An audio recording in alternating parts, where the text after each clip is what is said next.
ശത്രുക്കളെ ഒതുക്കാൻ, ശത്രുക്കളെ മുട്ടുകുത്തിക്കാൻ എന്താണ് മാർഗമെന്ന് ചോദിച്ച് വിളിക്കുന്നവരുണ്ട്, മെസ്സേജ് അയക്കുന്നവരുണ്ട്. ഇൻഷാ അല്ലാഹ് ശത്രുക്കളെ ഒതുക്കാനുള്ള അത്ഭുതകരമായ ചില വിഷയങ്ങൾ നമ്മൾ സംസാരിക്കാൻ ആഗ്രഹിക്കുകയാണ്. ഇൻഷാ അല്ലാഹ് അത് ഏത് ശത്രുവാണെങ്കിലും, എത്ര വലിയവനാണെങ്കിലും എത്ര ചെറിയവനാണെങ്കിലും, ആണാണെങ്കിലും പെണ്ണാണെങ്കിലും, ഇൻഷാ അല്ലാഹ് ഈ അത്ഭുതകരമായ ദിക്റിന്റെ മുമ്പിൽ മുട്ടുമടക്കും. അള്ളാഹു പഠിക്കാൻ തൗഫീക്ക് തരട്ടെ, അള്ളാഹു റിസൾട്ട് നേടിയെടുക്കാൻ തൗഫീക്ക് തരട്ടെ. മജ്‌ലിസ് മുഴുവനായും കേൾക്കുകയും ലിങ്ക് മറ്റുള്ളവരിലേക്ക് എത്തിച്ചെടുക്കുകയും ചെയ്യുക. അള്ളാഹു അനുഗ്രഹിക്കുമാറാകട്ടെ.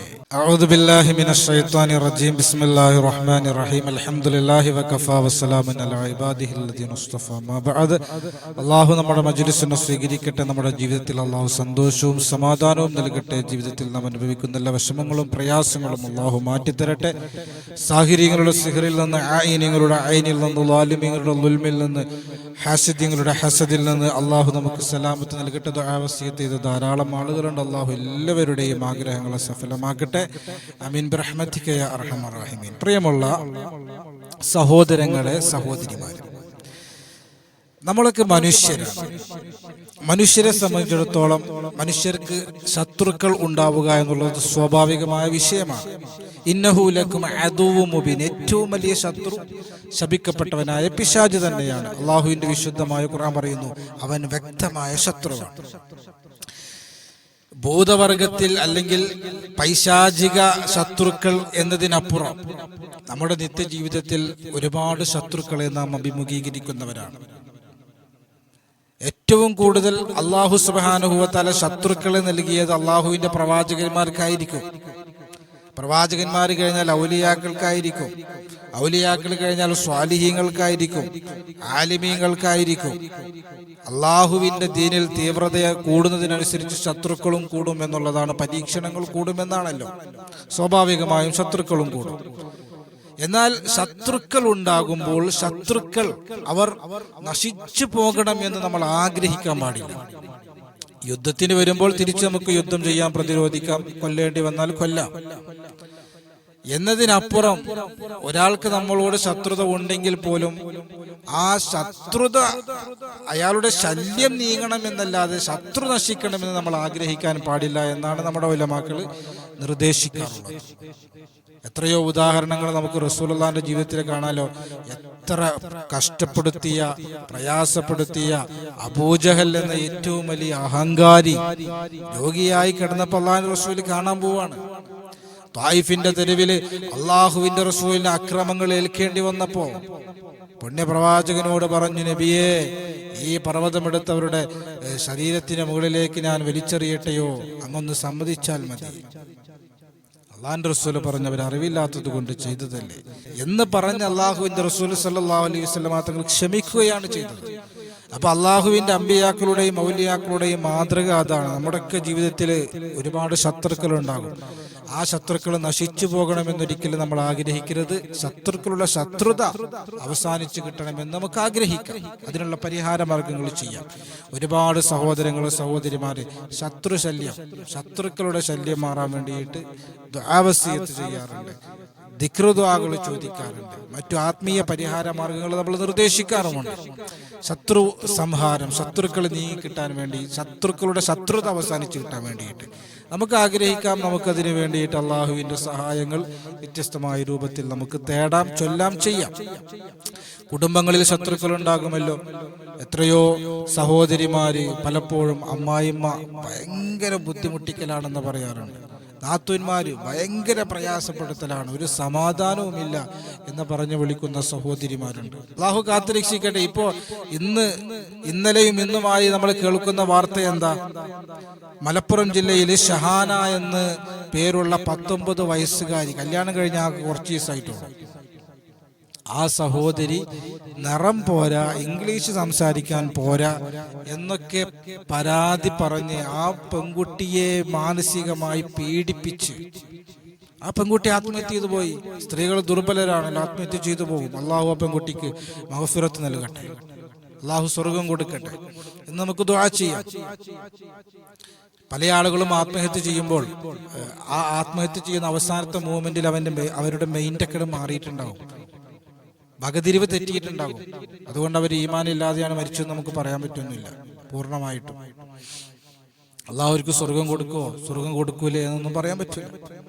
ആത്മഹത്യ വലിയൊരു പാപമാണ് എന്നത് ഇസ്ലാമിക നിയമമാണെങ്കിലും ഓരോ വ്യക്തികളും അവർ ആത്മഹത്യ ചെയ്യുന്ന അവസാന സെക്കൻഡിൽ പരിഗണിച്ചായിരിക്കും അള്ളാഹു ശിക്ഷാ നടപടികൾ സ്വീകരിക്കുക. അല്ലെങ്കിലും എത്ര തെറ്റ് ചെയ്താലും എത്ര നന്മ ചെയ്താലും ശിക്ഷ കൊടുക്കണോ പ്രതിഫലം കൊടുക്കണോ എന്നൊക്കെ തീരുമാനിക്കുന്നത് അള്ളാഹു അല്ലേ. അത് മറ്റൊരു വിഷയം. അപ്പോൾ കുടുംബങ്ങളിൽ ആക്രമിക്കപ്പെടുന്നവരുണ്ട്, അതുപോലെ അയൽവാസികൾ, ശത്രുതയോടെ സമീപിക്കുന്നവർ, ശത്രുതയോടെ പെരുമാറുന്നവർ, പല കുതന്ത്രങ്ങളും ചെയ്യുന്നവരുണ്ട്. സഹപ്രവർത്തകർ, ശത്രുക്കളുണ്ടാകും. സഹപ്രവർത്തകരായ ആളുകളിൽ ജോലി ചെയ്യാൻ സമ്മതിക്കൂല, അല്ലെങ്കിൽ എപ്പോഴും ഇടങ്ങറുണ്ടാക്കിക്കൊണ്ടിരിക്കും.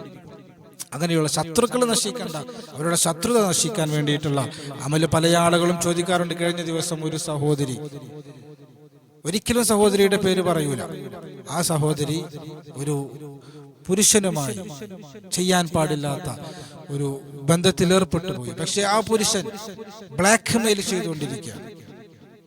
അപ്പൊ ആ ശത്രുവിന്റെ ശത്രുത മാറിക്കിട്ടണം, എടങ്ങറ്, ആ ബുദ്ധിമുട്ടിക്കൽ മാറിക്കിട്ടണം. അതിനുവേണ്ടിയുള്ള അമലുകൾ നമുക്ക് ചെയ്യാം ഇൻഷാ അല്ലാഹ്. ശത്രുക്കൾ ആരുമാകട്ടെ എന്തുമാകട്ടെ, കുടുംബത്തിന്റെ അകത്തുള്ളവരോ പുറത്തുള്ളവരോ ആകട്ടെ, ആണുങ്ങളോ പെണ്ണുങ്ങളോ ചെറിയവരോ വലിയവരോ ആകട്ടെ, ഇൻഷാ അല്ലാഹ് ശത്രുത മാറാനുള്ള ആത്മീയ പരിഹാര മാർഗങ്ങൾ നമുക്ക് എമ്പാടും ചെയ്യാനുണ്ട്. രണ്ട് വിഷയങ്ങൾ നമ്മളിവിടെ പഠിക്കുകയാണ്. ഒന്ന്, അല്ലാഹു സുബ്ഹാനഹു വ തആലയോട് ദുആ ചെയ്യുക എന്നുള്ളത് തന്നെയാണ്. ദുആ ഏറ്റവും വലിയൊരു ആയുധമാണ്. ഏറ്റവും പവർഫുൾ ആയിട്ടുള്ള ആയുധം എന്താണ്? മലക്കുകൾ അള്ളാഹുവോട് ചോദിച്ചു ഏറ്റവും വലിയ ആയുധം എന്താ? അള്ളാഹു ഇരുമ്പ് കാണിച്ചു കൊടുത്തു. മലക്കുകൾ ഇരുമ്പിന്റെ ശക്തി മനസ്സിലാക്കിയിട്ട് ചോദിച്ചു, ഇതിനേക്കാൾ വലിയ ആയുധം വല്ലതും ഉണ്ടോ? അള്ളാഹു സുബ്ഹാനഹു വ തആല ആ ഇരുമ്പിനെ തീയിലേക്ക് ഇട്ട് കാണിച്ചു കൊടുത്തു. തീയിലേക്ക് ഇട്ടപ്പോൾ ഉരുകിപ്പോയി. തീയിന്റെ പവർ ഇപ്പൊ നമ്മൾ കണ്ടുകൊണ്ടിരിക്കുകയാണ്. അമേരിക്കയെ കാർന്നെടുത്തുകൊണ്ടിരിക്കുകയാണ് കാട്ടുതീ. ഒന്നും ചെയ്യാൻ കഴിയാതെ അമേരിക്ക നിസ്സഹായരായി ഇരിക്കുകയാണ്. അള്ളാഹു പ്രകൃതി ദുരന്തത്തിൽ നമ്മെ കാത്തുരക്ഷിക്കുമാറാകട്ടെ. തീയിനേക്കാൾ വലിയ ആയുധമുണ്ടോ എന്ന് ചോദിച്ചു. അള്ളാഹു വെള്ളത്തെ കാണിച്ചു കൊടുത്തു. വെള്ളത്തിനേക്കാൾ വലിയ ആയുധമുണ്ടോ എന്ന് ചോദിച്ചു. അള്ളാഹു കാറ്റിനെ കാണിച്ചു കൊടുത്തു. കാറ്റടിക്കുന്ന ഭാഗത്തേക്ക് വെള്ളം പോകും. കാറ്റിനേക്കാൾ വലിയൊരു ആയുധമുണ്ടെങ്കിൽ അത് ദുആ ആണ്. ഈ ആക്രമിക്കുന്ന ആളുകളുണ്ട്, അത് കുടുംബത്തിലുള്ളവരാണെങ്കിലും പുറത്തുള്ളവരാണെങ്കിലും ആരാണെങ്കിലും, ആക്രമിക്കപ്പെടുന്നവരല്ല, ആക്രമിക്കുന്ന ആളുകളുണ്ട്. അവരൊരു കാര്യം മനസ്സിലാക്കണം. അല്ലാഹുവിന്റെ റസൂൽ പറയുന്നു, ഇത്തഖി ദഅവത്തൽ മദ്ലൂം, അക്രമിയുടെ പ്രാർത്ഥന, ഫഇന്നഹാ ലൈസ ബൈനഹാ വബൈനല്ലാഹി ഹിജാബുൻ, അല്ലാഹുവിന്റെയും ആക്രമിക്കപ്പെടുന്നവന്റെയും ഇടയിൽ യാതൊരു മറയുമില്ല. ആക്രമിക്കപ്പെട്ട ഒരു പെൺകുട്ടിയെങ്ങാനും അല്ലാഹുവിലേക്ക് കരങ്ങൾ ഉയർത്തിയാൽ ആക്രമിച്ച നിന്റെ കാര്യം അതോടെ തീർന്നു. അല്ലാഹു കാത്തുരക്ഷിക്കട്ടെ. അപ്പൊ ഏറ്റവും വലിയ ആയുധം, ഒന്നാമത്തെ മാർഗം എന്നുള്ളത് പ്രാർത്ഥനയാണ്. രണ്ടാമതായി നമ്മൾ പഠിക്കുന്നത് ഒരു ദിക്റാണ്. ഈ രണ്ട് വിഷയങ്ങളാണ് നമ്മൾ ഇവിടെ പറയുന്നുള്ളൂ. ഇൻഷാ അല്ലാഹ് അല്ലാഹു മനസ്സിലാക്കാൻ തൗഫീഖ് തരട്ടെ. രണ്ടാമത്തെ ദിക്ർ എന്നുള്ളത് ഹസ്ബുനല്ലാഹു വ നിഅമൽ വകീൽ എന്നുള്ളതാണ്. നമ്മുടെ ശത്രുക്കൾ ആരുമാകട്ടെ, നമ്മുടെ ശത്രുക്കൾ എത്ര ശക്തിയുള്ളവരാകട്ടെ, ഹസ്ബുനല്ലാഹു വ നിഅമൽ വകീൽ എന്ന ദിക്ർ ശത്രുക്കളുടെ ശത്രുത അവസാനിച്ച് കിട്ടണമെന്ന നിയ്യത്തോടെ നമ്മൾ ചൊല്ലിക്കഴിഞ്ഞാൽ ഇൻഷാ അല്ലാഹ് അല്ലാഹു നമുക്ക് പരിഹാരം തരും.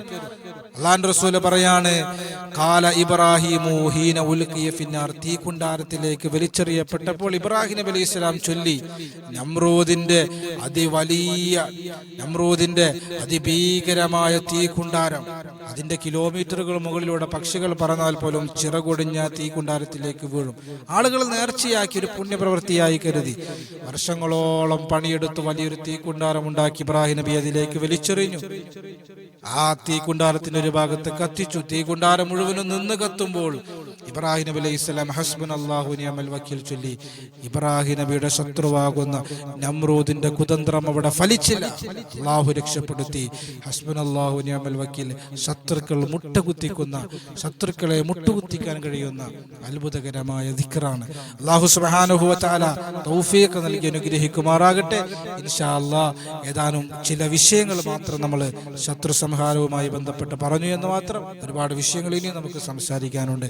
മറ്റുള്ള വീഡിയോകളിലൂടെ നമുക്ക് സംസാരിക്കാം. അല്ലാഹു സുബ്ഹാനഹു വ തആല സാഹിര്യങ്ങളുടെ സിഹറിൽ നിന്ന്, ഹാസിദീങ്ങളുടെ ഹസദിൽ നിന്ന്, ളാലിമീങ്ങളുടെ ളുൽമിൽ നിന്ന് അല്ലാഹു കാത്തു രക്ഷിക്കുമാറാകട്ടെ. റബ്ബന ആതിനാ ഫിദ് ദുനിയ ഹസന വഫിൽ ആഖിറതി ഹസനത വഖിനാ അദാബന്നാർ. ആമീൻ ബിറഹ്മതിക യാ അർഹമർ റഹീമീൻ. അസ്സലാമു അലൈക്കും വറഹ്മത്തുള്ളാഹി വബറകാതുഹു.